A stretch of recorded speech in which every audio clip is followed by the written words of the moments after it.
주 언제나 우리와 함께 계셔.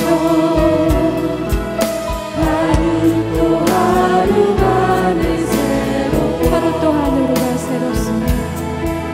하루 또 하루가 늘 새로워. 하루 또 하루가 새롭습니다. 하루 또 하루가 늘 새로워.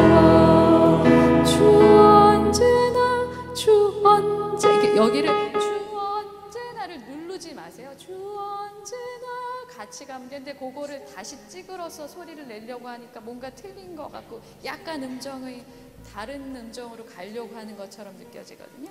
그거만 주시하시면 될 것 같아요.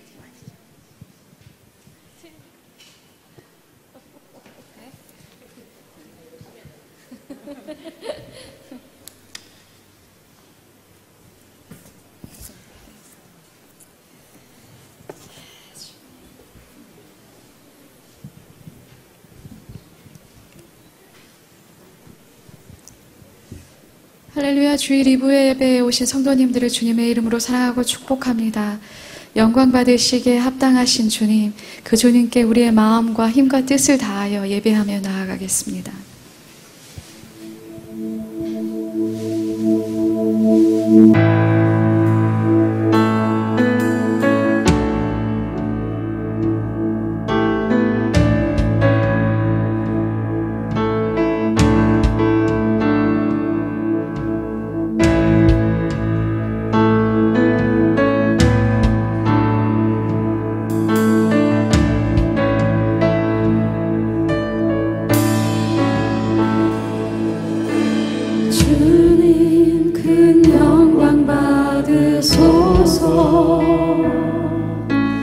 홀로 찬양 받으소서. 모든 이름 위에 뛰어난 그 이름, 온 땅과 하늘이 다 찬양해. 겸손하게 우리 무릎 꿇고 주 이름 앞에 영광 돌리세. 모두 절하세. 독생자 예수 주님께 찬양 드리니 모든 영광과 존귀와 능력 받으소서.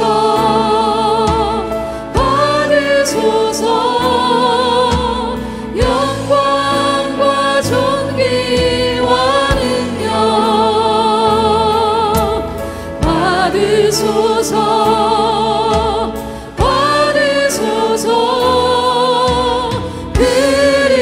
그리스도 살아계신 하나님, 주님 큰 영광 받으소서. 주님 큰 영광 받으소서. 홀로 찬양 받으소서. 모든 이름 위에 뛰어난 그 이름, 온 땅과 하늘이 다 찬양해. 겸손하게 우리 무릎 꿇고 주 이름 앞에 영광 돌리세. 모두 절하세. 독생자 예수 주님께 찬양 드리니 모든 영광과 존귀와 능력 받으소서. 주님 받으소서. 모든 영광과 존귀와 능력 받으소서. 주님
주 이름 찬양할지어다.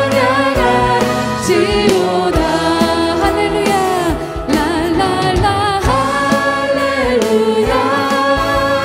여호와의 모든 종들아 주 이름 찬양해 찬양해. 이제부터 영원까지 주 이름 찬양할지어다.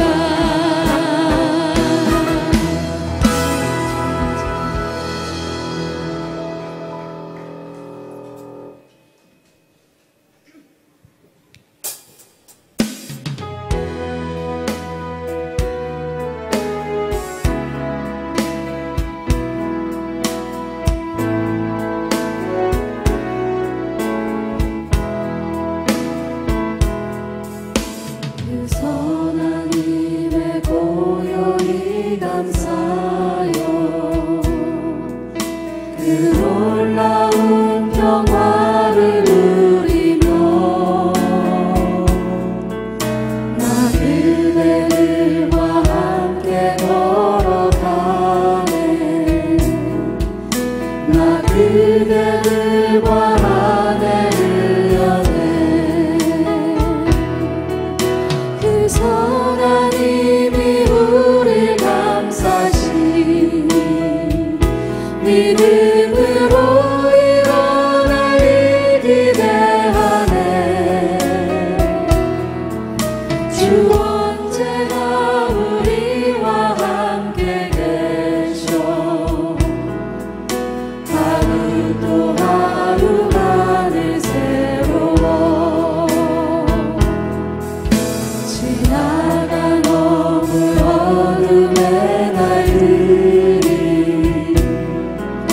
무겁게 내 영혼 짓눌러도 오 주여 우릴 외면치 마시고 약속의 구원을 이루소서. 그 선한 힘이 우릴 감싸시니 그 선한 힘이 우릴 감싸시니 믿음으로 일어날 일 기대하네. 주 언제나 우리와 함께 계셔. 하루 또 하루가 늘 새로워. 주께서 밝히신 작은 촛불이 어둠을 맺지 못하오르네. 그 빛에 우리 모두 하나 되어 오늘의 비추게 하소서. 그 선한 힘이 우리 그 선한 힘이 우릴 감싸시니 믿음으로 일어날 일 기대하네. 주 언제나 우리와 함께 계셔. 하루 또 하루가 늘 새로워. 이 고요함이 깊이 번져갈 때 저 가슴 벅찬 노래 들리네. 다시 하나가 되게 이끄소서. 당신의 빛이 빛나는 이밤 그 선한 힘이 우릴 감싸시니 믿음으로 일어날 일 기대하네. 주 언제나 우리와 함께 계셔. 하루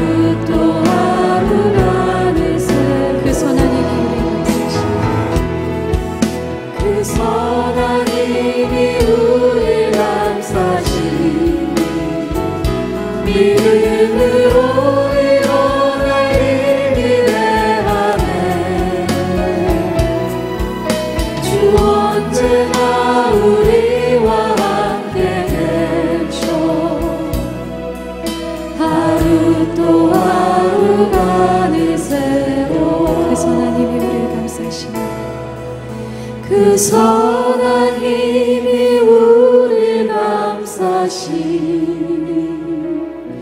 믿음으로 일어나길 기대하네. 주 언제나 우리와 함께 계셔. 하루 또 하루가 늘 새로워.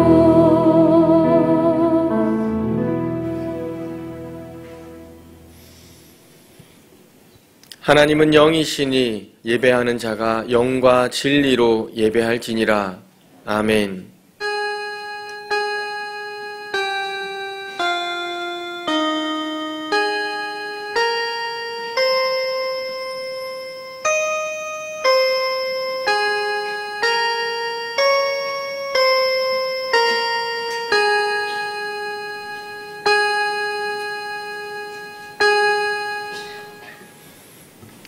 만물을 창조하시고 섭리하시는 존귀하신 하나님의 사랑하심과 아무런 조건 없이 우리에게 은혜를 베풀어 주시는 도저히 갚을 수 없는 예수님의 은혜와 지금도 말할 수 없는 탄식으로 우리를 위해 친히 간구하시는 성령님의 인도하심을 의지하여 지금 주님 앞에 섰습니다.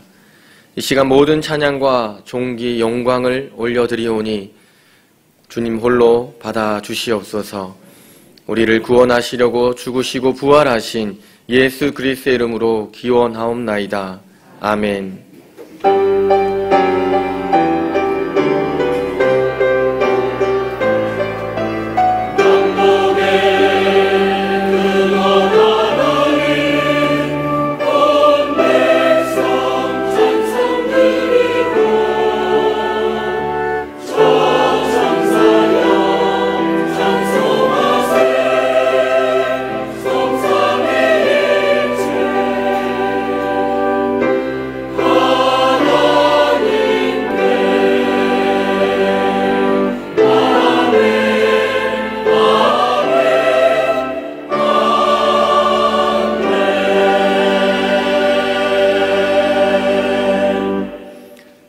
성시교독은 27번입니다. 하나님이여 주의 인자를 따라 내게 은혜를 베푸시며 나의 죄악을 맑게 씻으시며 나의 죄를 깨끗게 제하소서.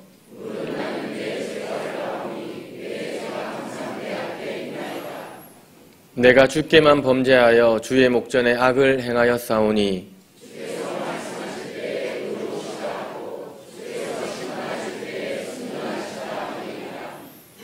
내가 죄악 중에서 출생하였으며 우슬초로 나를 정결하게 하소서. 내가 정하리이다.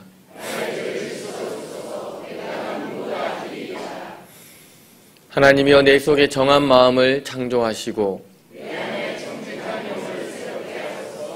아멘. 이 시간 참회의 기도를 드리겠습니다. 이틀 뒤면 이 땅에 동족 상잔의 전쟁이 일어난 지 69년이 됩니다. 전쟁의 참상을 겪으면서도 오직 하나님을 향한 믿음과 민족과 나라를 향한 신앙의 선조들의 희생과 헌신, 눈물의 기도 위에 하나님은 이 땅의 자유와 민주, 경제적인 풍요, 그리고 신앙의 축복을 내려주셨습니다. 그런데 언젠가부터 나라와 민족을 향한 희생과 헌신, 눈물의 기도가 사라졌습니다. 우리 눈은 떠 있으나 지금 나라와 민족이 당면한 문제와 그 위협이 얼마나 크고 위험한지를 보지 못하고 있습니다. 또한 우리 길은 달려 있으나 형제와 자매, 이웃들의 탄식과 신음소리를 듣지 못하고 있습니다. 또한 자유와 인권을 상실하고 복음을 듣지 못한 채 굶주린 가운데 하루하루 살아가는 저 북녘의 동포를 보면서 눈물로 애통해하며 기도하지 못했습니다. 주님, 우리의 무관심과 무지, 눈물 없음을 용서하여 주시옵소서. 이제 한 주간의 삶을 돌아보며 하나님과 나만이 아는 죄를 조용히 침묵으로 고백하겠습니다.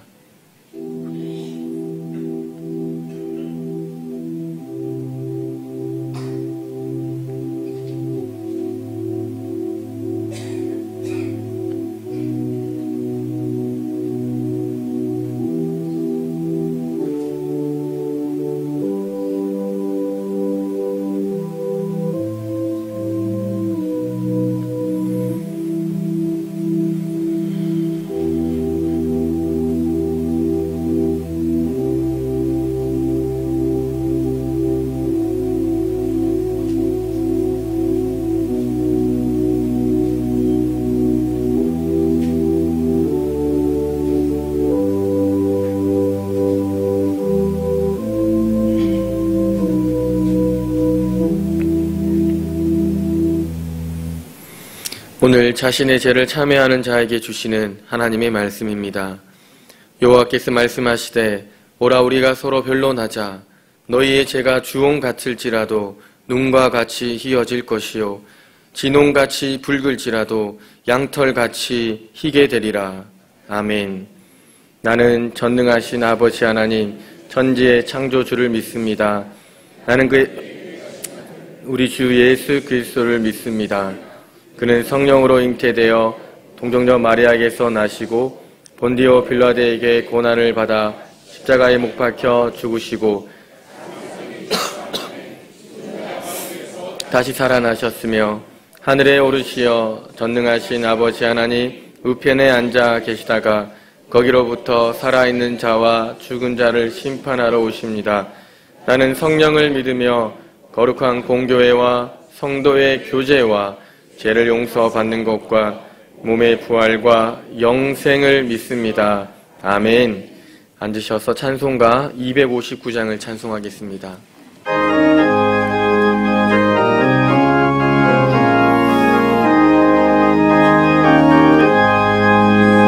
예수 십자가에 흘린 피로써 그대는 씻기어 있는가.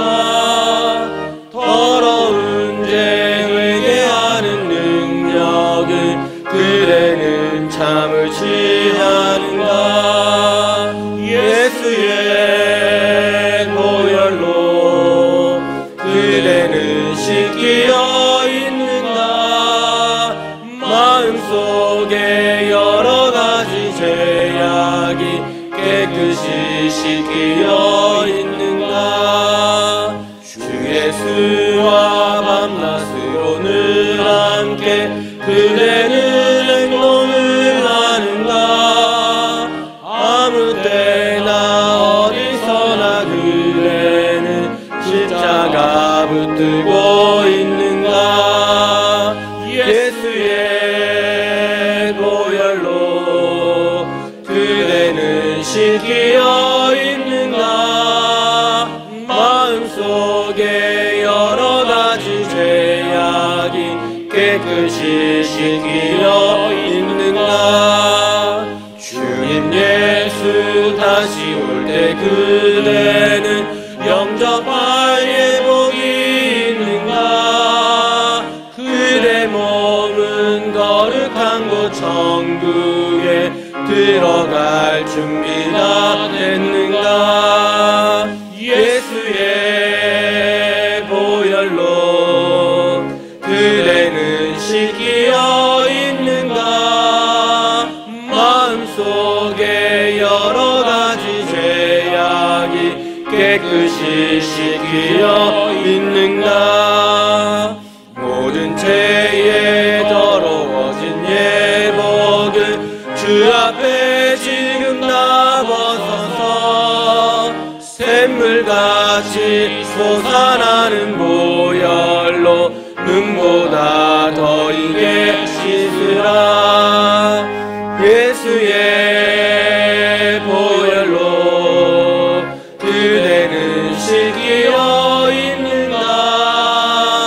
마음속에 여러 가지 죄악이 깨끗이 씻기어 있는가.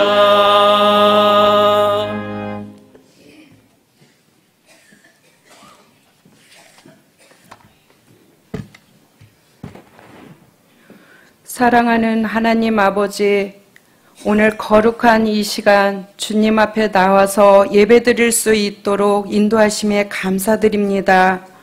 주님은 저희가 세상에서 빛과 소금의 역할을 하며 살아가기를 원하셨지만 저희의 욕심으로 인해 이웃을 돌아보지 못하고 사랑하지 못했음을 용서하여 주옵소서. 우리 은광교회를 사랑하시는 하나님, 이번 청년 시국 단기 선교를 하나님 은혜 안에서 무사히 잘 다녀올 수 있도록 인도하심을 감사합니다. 오직 주님의 나라가 확장되는데 우리 은광교회가 앞장서게 하옵소서. 이 시간 특별히 기도하옵는 것은 우리 교회가 재개발 문제로 여러 가지 어려움에 처하여 목사님을 비롯한 온 성도가 합심하여 하나님의 도우심을 바라며 기도하고 있습니다. 가장 선하신 길로 인도하셔서 우리 은광교회가 구원의 방주 역할을 하는데 부족함이 없도록 도와주시옵소서. 오늘도 이른 아침부터 교회 곳곳에서 섬기고 있는 많은 분들이 있습니다. 특별히 구역을 섬기시는 구역장과 권차를 돌아보시고 축복하여 주옵소서. 사랑의 주님, 우리는 해마다 6월이 오면 동족끼리 불행한 전쟁을 했던 6.25를 기억합니다. 나라를 지키기 위해 목숨을 잃고 부상당한 보훈가족들을 위로하여 주시고 남과 북이 서로를 보듬고 화해와 위로를 통하여 이 나라의 평화 통일이 되도록 인도하여 주옵소서. 하나님 말씀을 선포하실 성배경 담임 목사님을 위해 기도합니다. 말씀과 기도로 이 교회를 이끌어 가실 때에 피곤치 않도록 날마다 새 힘을 더하여 주옵소서. 선포되는 말씀이 저희에게 큰 은혜가 되어 메마른 우리의 심령을 촉촉히 적셔 주셔서 세상에서 힘들고 지친 우리 성도들이 새 힘을 얻고 어두움을 밝히며 주님과 마음이 합한 자로 살아가게 하옵소서. 이 시간 정성을 다해 찬양으로 영광 돌리는 호산나 찬양팀과 베델 성가대의 찬양을 기뻐 받아 주시길 원하오며 예수 그리스도의 이름으로 기도드립니다. 아멘.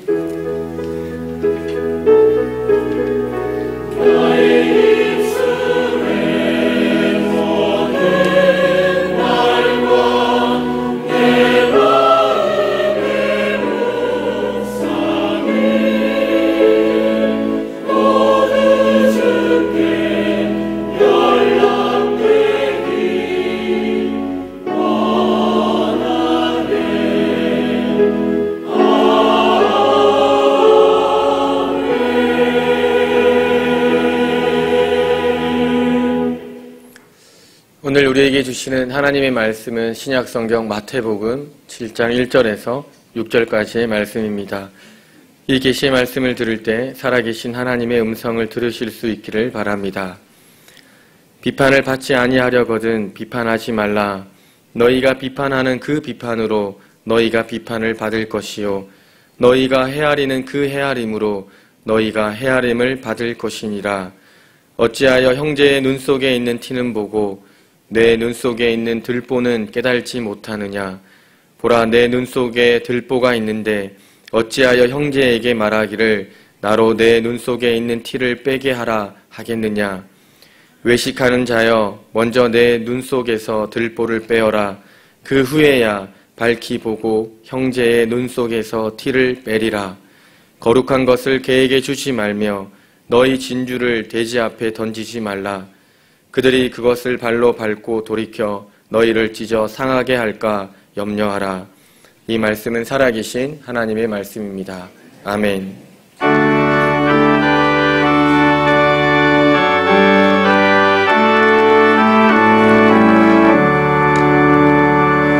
내게 있는 모든 것을 아낌없이 버리네. 사랑하고 의지하며 주만 따라 살리라. 주께 드리네, 주께 드리네. 사랑하는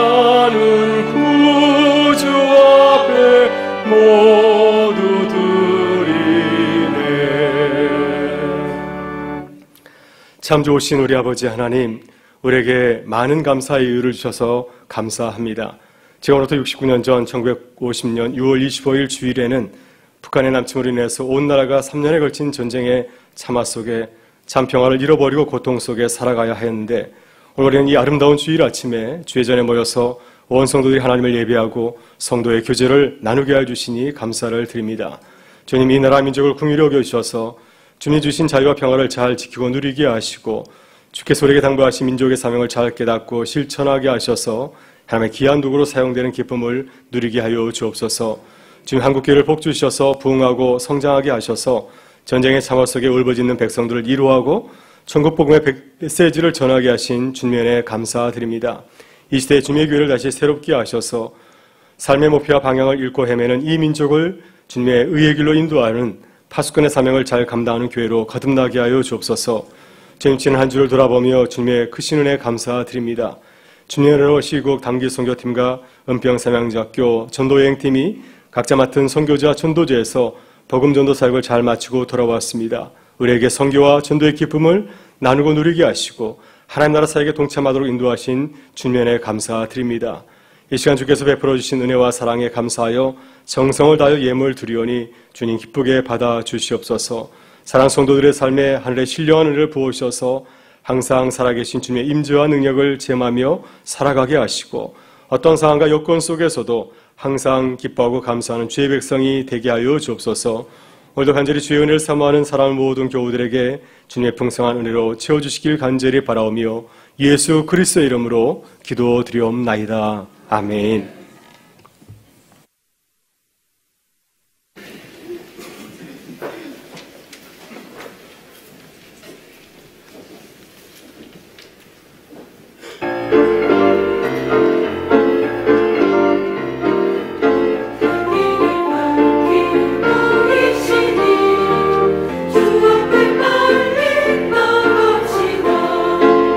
우리를 찾는 구주 예수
네, 말씀을 나누기 전에 지난 서울시 교회학교 아동부 연합회에서 은상, 동아 부문에서 은상을 받은 우리 김서연 학생 나와서 시상식하고 말씀 나누겠습니다.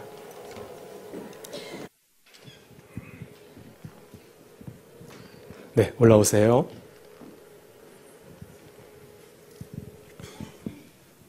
네, 상장 성경구현 유년부 은상, 서울소복로의 은강교회 김서현, 이 어린이는 본 연합회가 주최하는 제27회 서울시 어린이 종합대회에서 뛰어난 재주와 훌륭한 솜씨를 보여 이와 같이 입상하였으므로 이 상을 드립니다. 주 2019년 6월 6일 대한예수교 장로회 서울시 교회 학교 아동부 연합회 회장 조성건 장로 대도.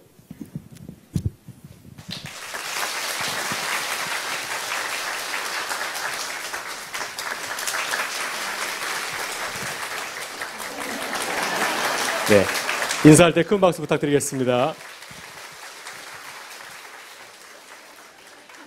이것은 들어가는 사연입니다. 네, 악수를 또 한 번 할 뻔했습니다. 네, 소연이가 지난 두 주 전에 저녁 예배에서 동화를 발표했는데 너무너무 감동을 주었습니다. 앞으로 하나님 말씀을 잘 전하는 우리 귀한 어린이가 될 수 있기를 기도하고 축복하며 감사하겠습니다. 우리 같이 인사 나누고 말씀을 나누겠습니다. 우리는 예수를 따르는 교회입니다. 네, 다시 한번 서로를 바라보면서 인사하겠습니다. 오늘부터는 당신의 좋은 점만 바라보고 축복하겠습니다.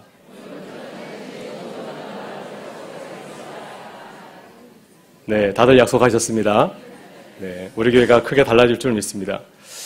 네, 몇 주 전 3040부 독서 모임에 처음으로 참석을 하였습니다. 우리 교회 3040 부는 정기적으로 독서 모임을 가지고 있습니다. 지난번 모임에서는 최근 이슈가 되고 있는 책을 함께 읽고 그리고 저자를 초대하여서 함께 대화를 나누는 시간을 가졌습니다. 책 제목을 처음 보고 아주 흥미로웠습니다. 요즘 애들은 천대례를 원한다. 여러분 무슨 뜻인지 아시겠어요? 저는 처음 이 책을 보았을 때 그 뜻을 잘 몰랐습니다. 천대례라는 말을 처음 보았기 때문이었습니다. 이 천대례라는 말은 일본어인데 합성어입니다. 그래서 그 뜻은 무심한 듯 세심하게 라는 뜻을 담고 있습니다. 그래서 이 천대례의 뜻을 다시 풀어서 이 책의 제목을 말씀드리면 이와 같습니다. 요즘 애들은 천대례, 무심한 듯 세심한 사람을 좋아한다. 알게 모르게 잘 대해주는 그런 분을 좋아한다라는 뜻을 담고 있습니다. 여러분 이 책은 20대 밀레니얼 세대, 2000년 이후에 태어나신 우리 새로운 세대에 대해서 소개를 하고 있습니다. 요즘 사회가 워낙 빨리 지나가다 보니까 서로가 서로를 잘 모르죠. 또 세대 간에 서로를 잘 이해하지 못하는 경우가 참 많이 있습니다. 저희 집에는 10대와 20대, 50대가 살고 있습니다. 근데 아이들이 그러더라고요. 첫째는 20대, 둘째는 10대인데 10대 아이가 그런 얘기를 했습니다. 언니와 큰 세대차를 느끼는 것 같아. 그래서 우리 집안에 세대차가 있습니다. 그 말은 부모와 자녀 간에 더 큰 세대차를 느낀다는 뜻이 아니겠습니까? 우리 교회는 00세대부터 90세대까지 있습니다. 무려 100년의 시간차가 있습니다. 그래서 우리가 관심을 가지지 않냐면 서로 잘 이해하지 못할 일이 많이 일어나게 되고요. 서로를 잘 몰라서 또 오해하기도 하고 또 서로를 비판하기도 합니다. 그러니까 요즘 애들은 천대례를 원한다라는 책에서 저자는 이러한 오해와 갈등은 서로를 잘 이해하지 못하여서 서로를 잘 몰라서 일어나는 해프닝이라고 말하고 있습니다. 우리가 서로에게 관심을 가지고 대한다고 한다면 다른 세대에서 관심을 가지고 바라보게 되면 얼마든지 이런 해프닝은 해결할 수 있다고 하는 뜻을 담고 있습니다. 이 책에서 저자는 특별히 20대가 일할 때 중요하게 생각하는 가치관에 대해서 소개를 하고 있습니다. 먼저 젊은 세대는 의미 있는 일 하기를 좋아합니다.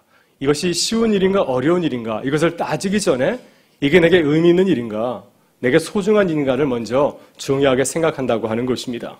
둘째, 무슨 일이든 의무감에서 하는 것이 아니라 재미있게 하기를 원합니다. 어쩔 수 없이 하는 일이니까 해야지 마지못해 하는 것이 아니라 무슨 일이든지 그 의미를 붙여서 아주 즐겁고 재미있게 하기를 원한다고 하는 것입니다. 또한 20대는 빠르게 일 처리하기를 원합니다. 그래서 이제 직장에서나 일터에서나 교회에서 이 어린 친구들에게 일을 맡길 때 알아서 해 이렇게 말하는 것이 아니라 구체적으로 무슨 일인지를 잘 말해주고 또 내가 일을 잘하고 있는지를 중간중간 피드백해주게 되면은 무척 기뻐한다고 하는 것입니다. 그것을 간섭으로 여기지 아니하고 일을 빨리 처리할수록 도와주기 때문에 좋아한다고 하는 것입니다. 넷째 20대들은 인정받기를 원합니다. 형식적으로 마음을 담지 아니하고 그냥 하는 그런 말이 아니라 마음을 담아서 진심으로 칭찬하는 것을 무척 좋아하고 또 그런 얘기를 들을 때 동기부여를 받는다고 말하고 있습니다. 또 하나 기성세대가 바라는 것이 있습니다. 그것은 그들의 있는 모습 그대로 받아주기를 원한다고 하는 것입니다. 우리 어린 친구들을 말할 때 중학교 다니는 자녀들 중딩, 고등학교 다니는 학생들을 고딩, 또 대학생들을 대딩이라고 하지 않습니까? 근데 그런 말씀을 가만히 들어보게 되면 그 말 속에는 나랑 다른 사람들, 좀 무시하는 투가 담겨 있는 것을 보게 됩니다. 고딩이니까 그렇게 하는 거지. 중딩이니까 부모의 마음을 속을 썩이는 것처럼 이해할 때가 참 많이 있습니다. 요즘 신조 가운데 실존주의라는 말이 있습니다. 혹시 들어본지 모르겠는데요. 실존주의 할 때 그 실자는 싫어하다의 실자를 말하고 있습니다. 그래서 그 뜻은 60년대 철학사조를 말하는 것이 아니라요. 실존주의는 내가 싫어하는 것도 인정해주고 존중해주는 것을 말하고 있습니다. 그래서 20세들은 꼰대 스타일을 싫어하고 츤데레 스타일을 좋아한다고 하는 것입니다. 꼰대는 무조건 나이가 많은 사람을 원하지 않습니다. 말하는 것이 아니라 이렇게 말하는 사람들을 뜻하고 있다고 합니다. 내가 옛날에는 이렇게 했는데 요즘 애들은 이래 하면서 자신의 경험을과 또 생각을 가지고서 다른 사람을 판단하는 사람을 꼰대라고 한다고 하는 것입니다. 그러나 츤데레는 어떤 사람들입니까? 무심한 듯 세심하게 나를 이해해주고 공감해주고 인정하는 사람을 말하고 있습니다. 이러한 사람들, 남을 배려해주고 공감해주지 않은 그런 사람을 이 젊은 친구들은 좋아한다고 하는 것입니다. 여러분, 저는 이 책을 읽고 요즘 애들은 츤데레를 원한다는 책을 읽고 나누면서 이런 생각이 들었습니다. 우리 자녀들과 다음 세대들이 굉장히 솔직하고 배울 점이 참 많다는 생각이 들었습니다. 기성세들이 볼 때 다음 세대들이 잘못되고 틀린 것이 아니라 우리와는 전혀 다른 문화와 또 가치를 가지고 살아가고 있다. 중심이 있다는 사실을 깨닫게 되었습니다. 그래서 그들과 소통하며 살아가기 위해서는 어떻게 해야 될까요? 우리도 츤데레가 되어야 된다고 하는 것입니다. 무심한 듯 세심한 그런 사람들이 될 때 얼마든지 다른 세대와 다음 세대와 소통하는 그런 기쁨을 누릴 수 있다고 하는 것입니다. 그래서 우리 교회가 츤데레가 되기를 원합니다. 무심한 듯 세심하게 서로를 배려하고 존중하는 그러한 교회가 될 수 있기를 주의 이름으로 축원합니다. 오늘 본문에서 예수님은 비판하지 말라는 말씀을 우리에게 하고 계십니다.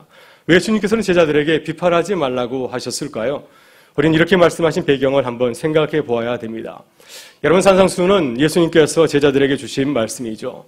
산상수훈의 말씀을 읽어보게 되면 참 어려운 말씀들이 많이 들어 있습니다. 예수님께서는 제자들에게 낮은 수준의 제자들을 원한 것이 아니라 당시 사회에서 가장 높은 수준의 제자들을 말씀하고 있는 것을 보게 됩니다.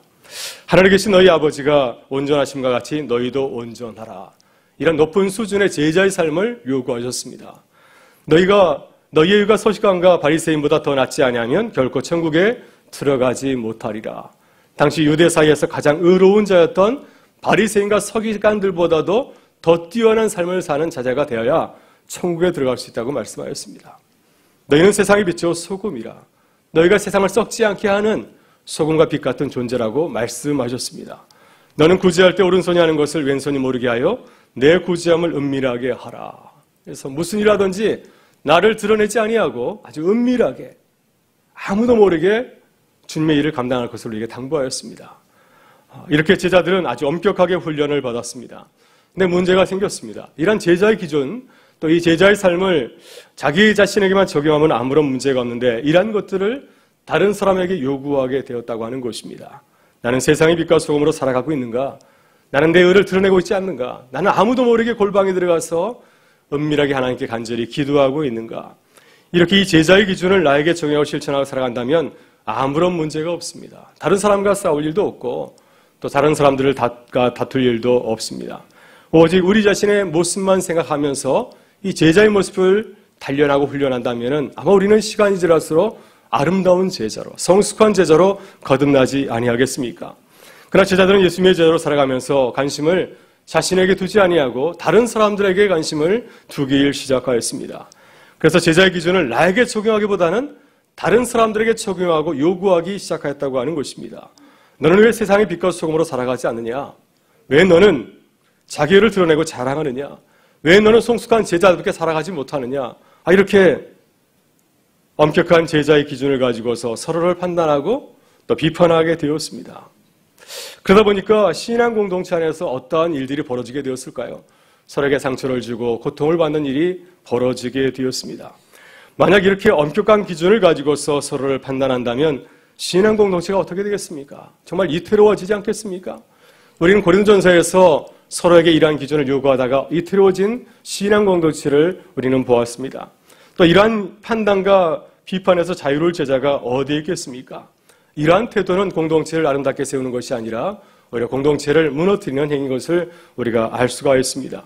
그래서 예수님께서는 제자들에게 비판하지 말라, 형제나 자매를 비판하지 말 것을 당부하셨습니다.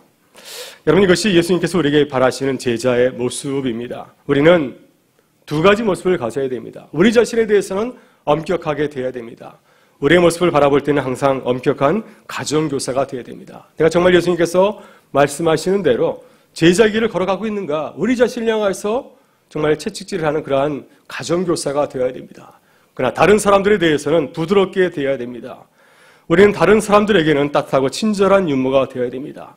나에게는 엄격하게, 다른 사람들에게는 부드럽게, 이것이 주님께서 우리에게 말씀하시는 제자들의 참 모습이라고 하는 것입니다. 여러분, 그렇다면 왜 우리는 형제나 자매를 비판하지 말아야 될까요? 우리는 예수님께서 형제나 자매를 비판하지 말라고 말씀하신 이유를 곰곰이 생각해 보아야 됩니다. 오늘 본 말씀을 가만히 보게 되면 예수님께서는 우리의 가정과 일터와 교회에서 형제나 자매를 비판하지 말아야 되는 세 가지에 대해서 말씀을 하고 있습니다. 첫째, 우리는 비판받지 않을 만큼 완전하거나 완벽하지 않기 때문입니다. 여러분, 우리는 비판으로부터 자유롭지 못하죠. 아마 모든 사람들이 그러합니다. 우리는 아무렇지 않게 다른 사람들에 대해서 이야기하고 또 때로는 비판하고 비난하지만은 또 우리 자신도 문제가 많은 것을 볼 수가 있습니다. 그래서 우리도 상대방으로부터 언제든지 비난을 받을 수 있는 그런 모습을 가지고 있다고 하는 것입니다. 그래서 주님은 이렇게 말씀하십니다. 비판을 받지 아니하려거든 비판하지 말라. 너희가 비판하는 그 비판으로 너희가 비판을 받을 것이요 너희가 헤아리는 그 헤아림으로 너희가 헤아림을 받을 것이니라 말씀하십니다. 이런 비판하지 말라는 말씀에서 비판하다는 동사는 성경에서 아주 자주 나오는 동사 가운데 하나입니다. 이 헬라어 비판하다 크리노는 성경의 문맥에 따라서 같은 말로 번역되지 아니하고 여러 가지 다른 말로 번역되고 있습니다. 성경을 보게 되면 이 비판하다를 판단하다, 결정하다, 판결하다, 송사하다, 심판하다, 비난하다, 정죄하다 이렇게 다양한 뜻으로 말해주고 있습니다. 근데 이 말은 법정에서 죄인을 심문하고 판결하는 재판관의 행위를 말하고 있습니다. 따라서 비판하지 말라는 말씀은 무엇이 말씀이겠습니까? 우리는 다른 사람들을 바르게 판단하고 심판할 수 없다고 하는 것입니다. 우리가 상대방의 삶의 모든 여건들, 처지를 갖다가 정확하게 알아야 그래야 바르게 판단하고 또한 심판할 수가 있는데 우리는 그러한 완벽한 재판관이 되지 못한다고 하는 것입니다. 따라서 우리는 다른 사람을 비판하거나 판단하지 말 것을 말씀하고 있습니다. 여러분, 요한복음 8장을 보게 되면 많은 사람들이 한 사람을 또 심판하고 또 정죄하는 그러한 장면이 나오고 있습니다. 한 여인이 가늠하던 현장에서 붙잡혀서 이제 광장에서 끌려 나오게 되었습니다. 그 여인을 바라보는 많은 사람들은 이 여인을 부정한 여인으로 정죄하고 돌을 들어서 그 여인을 심판하려고 했습니다. 그들은 이 여인처럼 죄를 지은 자들이 아니라 의로운 자처럼 생각하고 행동하였습니다.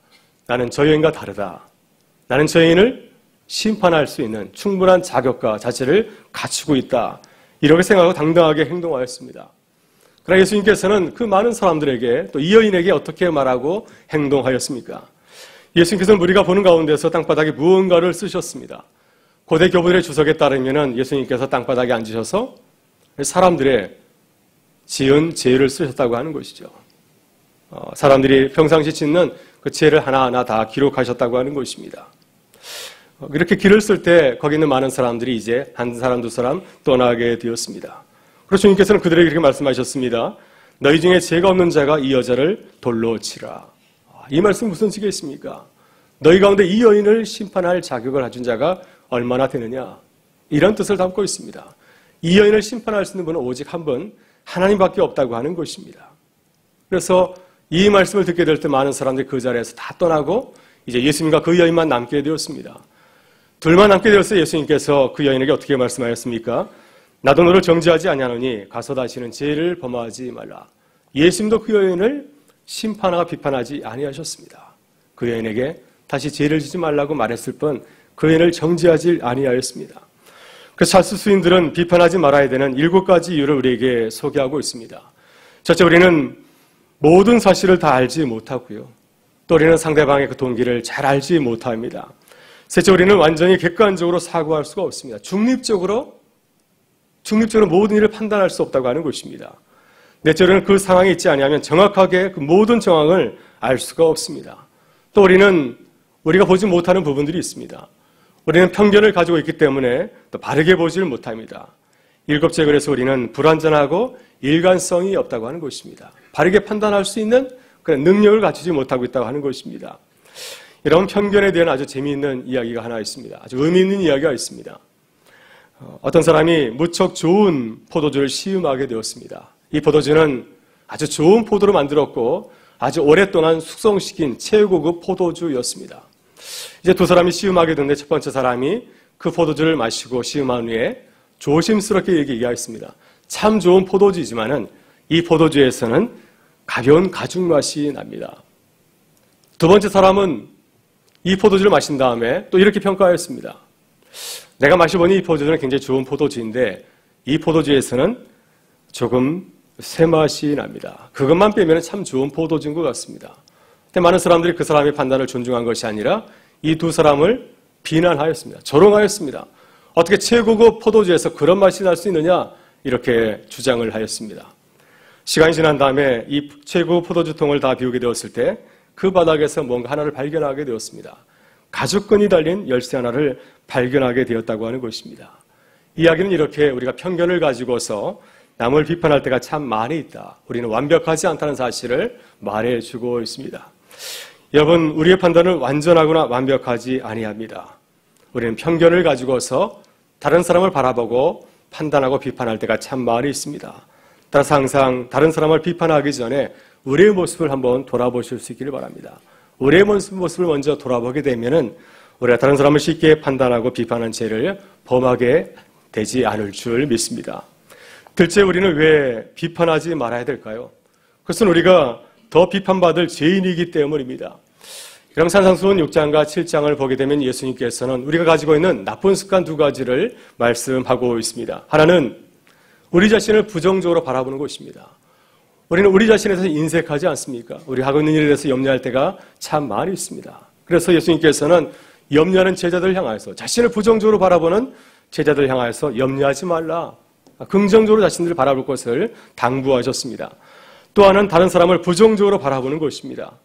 우리는 다른 사람들을 비판하고 비난할 때가 참 많이 있습니다. 그래서 예수님께서는 이 다른 사람을 비판하고 비난하는 제자들을 향하여서 다른 사람들을 부정적으로 바라보지 아니하고 긍정적으로 바라볼 것을 당부하였습니다. 그래서 비판하지 말라 이렇게 말씀하시는 것이죠. 여러분, 예수님의 제자를 보게 되면은 부정적으로 다른 사람을 바라보는 모습을 우리가 발견할 수가 있습니다. 요한복음 1장을 보게 되면 예수님의 제자 나다니엘이 소개가 됩니다. 그의 친구 밀립이 하루는 나다니엘에게 찾아와서 예수님을 소개하였습니다. 나다니엘, 내가 아주 멋진 사람을 만났네.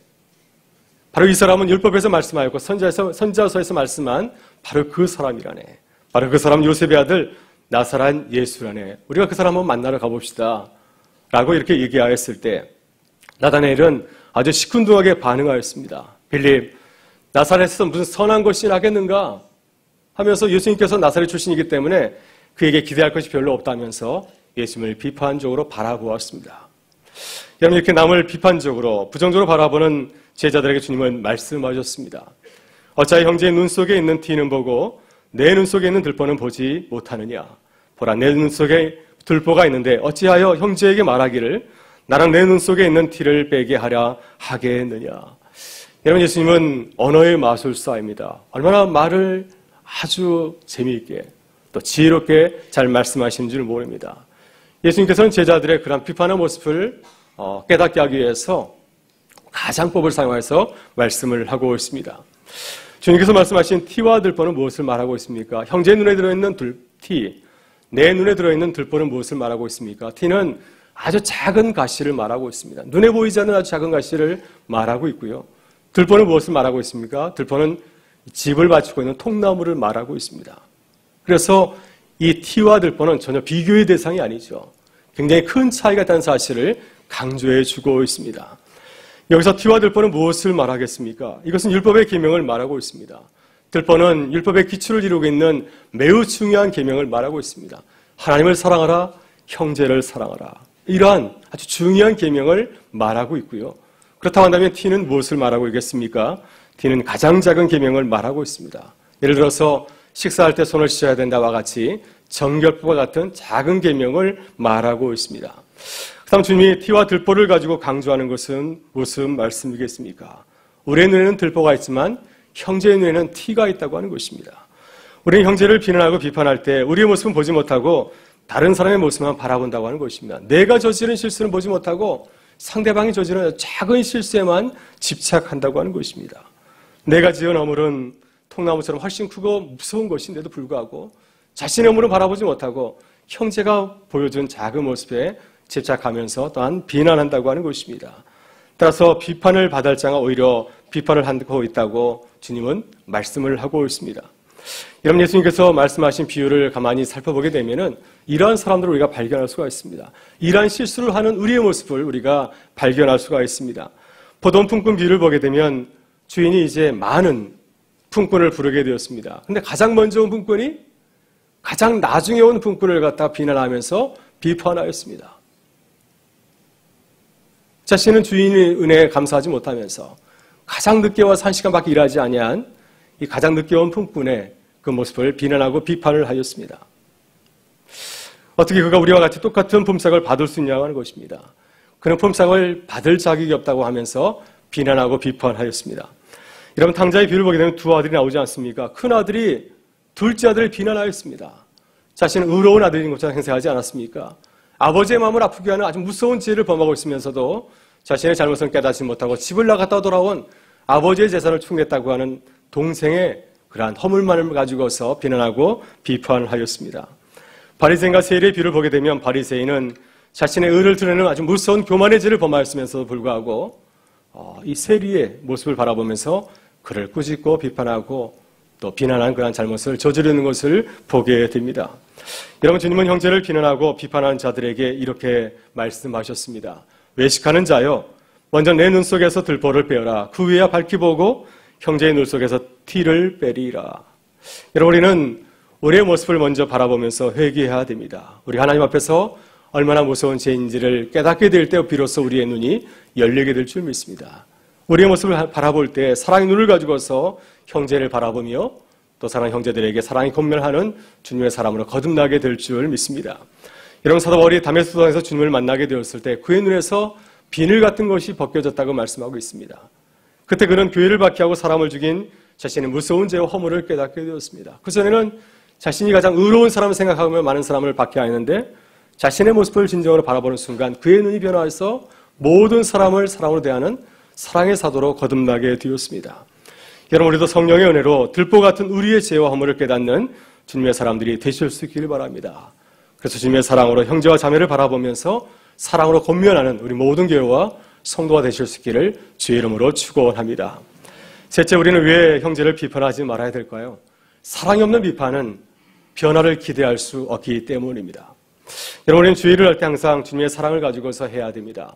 사랑이 빠지면 아무리 그냥 무슨 일을 한다 할지라도 그것이 모든 사람들에게 은혜가 되지 아니하고요. 또 사랑이 없이 형제나 자매를 비판하게 되면은 변화를 기대할 수가 없고 또 영혼을 실축하게 만들 수 있기 때문입니다. 여러분, 예수님의 제자들이 이런 실수를 종종 범하게 되었습니다.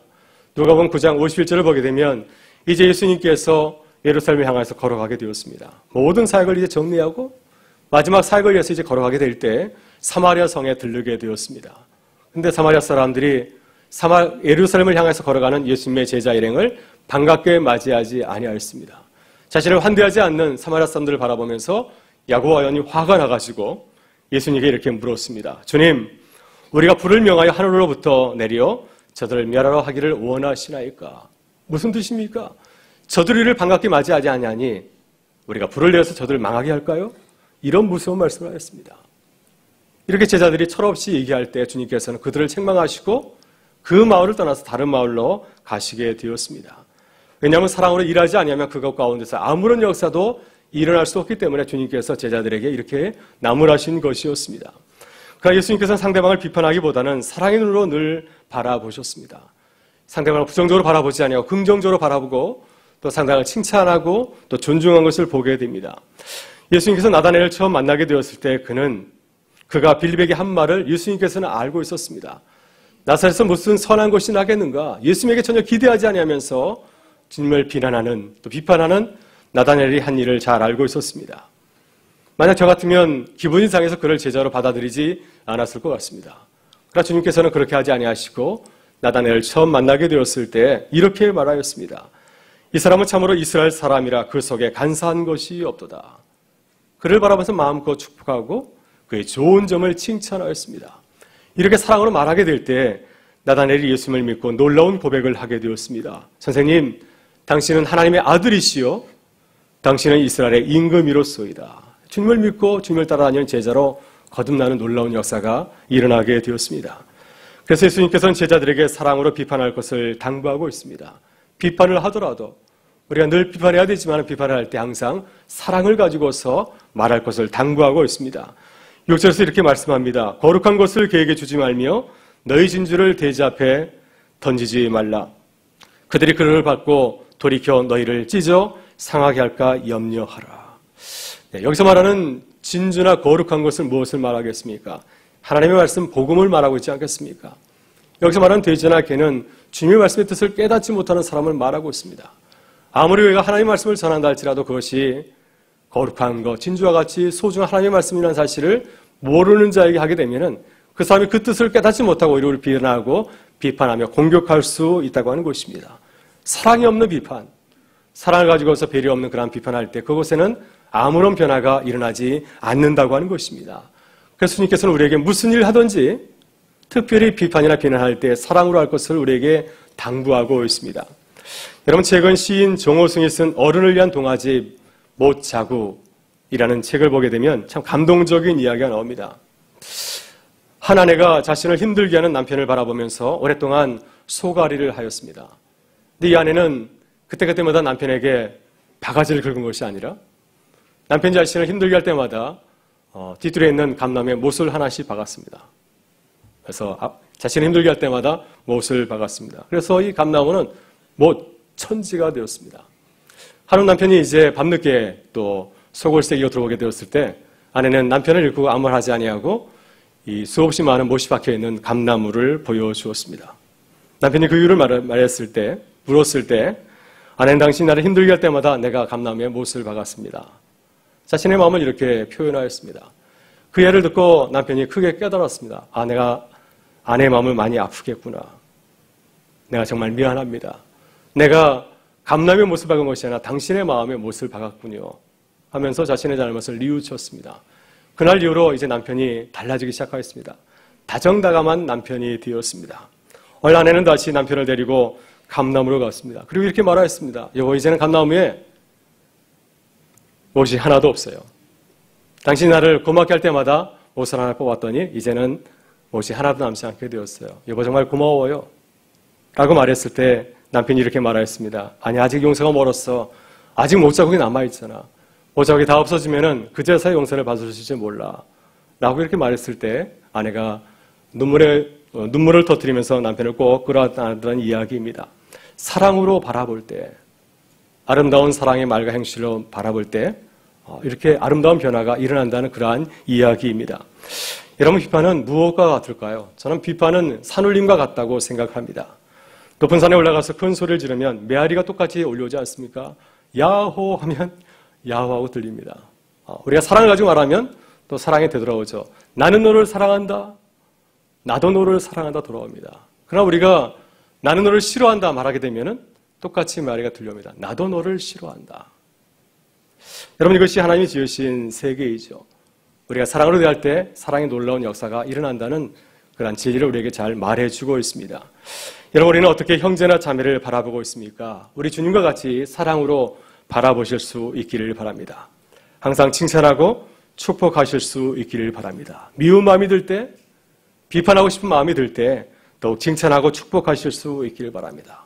감나무에 수없이 못을 박았던 이 아내와 같이 미운 마음이 들 때 미움으로 대하지 아니하고 사랑하고 섬길 수 있기를 바랍니다. 그래서 아름다운 말과 행실로 우리 주변을 아름답게 변화시켜 나가는 우리 모든 성도님들이 되실 수 있기를 주의 이름으로 축원합니다. 우리 다 같이 일어나셔서 우리 축복서로 서로 축복하고 하나님께 영광 돌리기를 원합니다. 네, 우리 손을 들어서 서로 바라보면서 앞으로 칭찬하고 축복하는 사람이 되겠습니다. 마음을 담아서 함께 하나님께 영광의 찬송 올려드리겠습니다. 주께 힘을 얻고 주께 힘을 얻고 그 마음에 시온의 대로가 있는 그대는 하나님의 축복의 사람이죠. 주님 그대를 너무 기뻐하시죠.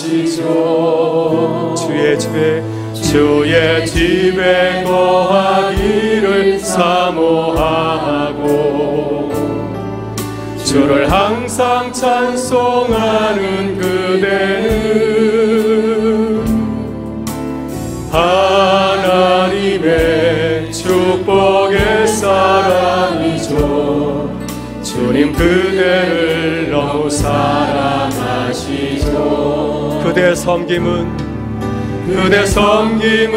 아름다운 찬송. 그대의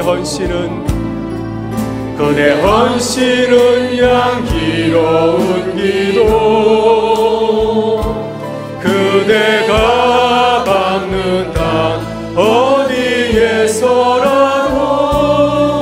주님의 이름 높아질 거예요. 우리 다시 한번 고백하겠습니다. 주께 힘을 얻고 그 마음에 시온의 대로가 있는 그대는 하나님의 축복의 사람이죠. 주님 그대를 너무 기뻐하시죠. 주의 집에 거하기를 사모하고 주를 항상 찬송하는 그대는 하나님의 축복의 사람이죠. 주님 그대를 너무 사랑하시죠. 그대 섬김은 아름다운 찬송. 그대 헌신은 향기로운 기도. 그대가 밟는 땅 어디에서라도 주님의 이름 높아질 거예요. 그대 섬김은 아름다운 찬송. 그대 섬김은 아름다운 찬송. 그대 헌신은 향기로운 기도. 그대가 밟는 땅 어디에서라도 주님의 이름 높아질 거예요. 주님의 이름 높아질 거예요. 주님의 이름 높아질 거예요. 주님의 이름 높아질 거예요. 이 시간 함께 기도하기를 원합니다. 하나님, 형제나 자매를 비난하거나 비판하지 않게 하여 주옵소서. 형제나 자매의 허물보다 나의 허물을 먼저 보고 회개하게 하여 주옵소서. 항상 사랑으로 권면하고 서로를 칭찬하고 축복하게 하여 주옵소서. 주무리들이 주님의 사랑을 전하는 평화의 사도들이 되게 하여 주옵소서. 우리 주여 한번 외치고 동서로 기도하며 나가겠습니다. 주여, 하나님 감사합니다. 또 주의 말씀을 통하여서 우리의 모습을 돌아보게 해주시니 감사합니다. 아버지 하나님, 비판하거나 비난하지 않는 사람이 되게 하여 주옵소서. 사랑을 가지고서 바라보게 하여 주시옵고 서로 칭찬하고 축복하는 주님의 사람들이 될수록 하나님 은혜를 부어 주시옵소서. 아버지 하나님, 형제의 자매 허물보다 나의 허물을 먼저 보고 회개하게 하여 주옵소서. 항상 사랑으로 항상 서로를 칭찬하고 축복하게 하여 주시오며 주님께서 우리에게 보여주신 것 같이 하나님 우리도 항상 사랑을 행하게 하여 주시오며 사랑을 보여주시는 주님의 사람일수록 하나님 인도하여 주실 간절히 기도드렸나이다. 아버지 하나님, 하나님께서 우리에게 이 귀한 사명을 허락하여 주셨사오니 이 사명을 주님 잘 감당케 하여 주시옵소서. 주님께서 우리에게 당부하신 가정에서나 하나님 일터에서나 교회에서나 어디서든지 항상 사랑하는 주님의 사람이 되게 하여 주옵소서. 항상 아버지 하나님 서로를 바라볼 때마다 서로의 좋은 점을 먼저 바라보게 하시고 긍정적으로 생각하게 하게 해주시며 축복하고 칭찬의 말을 아끼지 않는 주님의 사람이 될 수 있는 은혜를 부어주시옵소서. 하나님, 비난하고 비판하여서 이 사회가 많이 양폐져 가고 있는데 이런 가운데 아버지 주의 몸된 교회 우리를 세워갈 때 주님의 사랑으로 세우게 해주시옵고 하나님께서 사랑으로 아름다운 길을 세워서 이곳에 들어오는 모든 사람들이 하나님의 칭찬과 축복을 받게 하여 주시옵소서. 저렇게 거듭나는 귀한 은혜의 역사가 일어나게 하여 주시옵소서. 사랑으로 저렇게 거듭나게 하여 주시옵소서. 사랑으로 주의 몸된 교회를 든든히 세워가며 아름답게 변화시켜 나갈수록 하나님 인도하여 주시옵고 주님께서 우리를 세워주신 이 지역사회 가운데서도 주님의 사랑으로 아름다운 공동체를 만들어가는 주님의 평화의 사도들일수록 주님 인도하여 주시옵소서. 오늘 우리를 부르셔서 귀한 사명을 맡겨주시고 감사합니다. 깨닫게 하시고 살아가게 하여 주옵소서. 감사를 드립니다.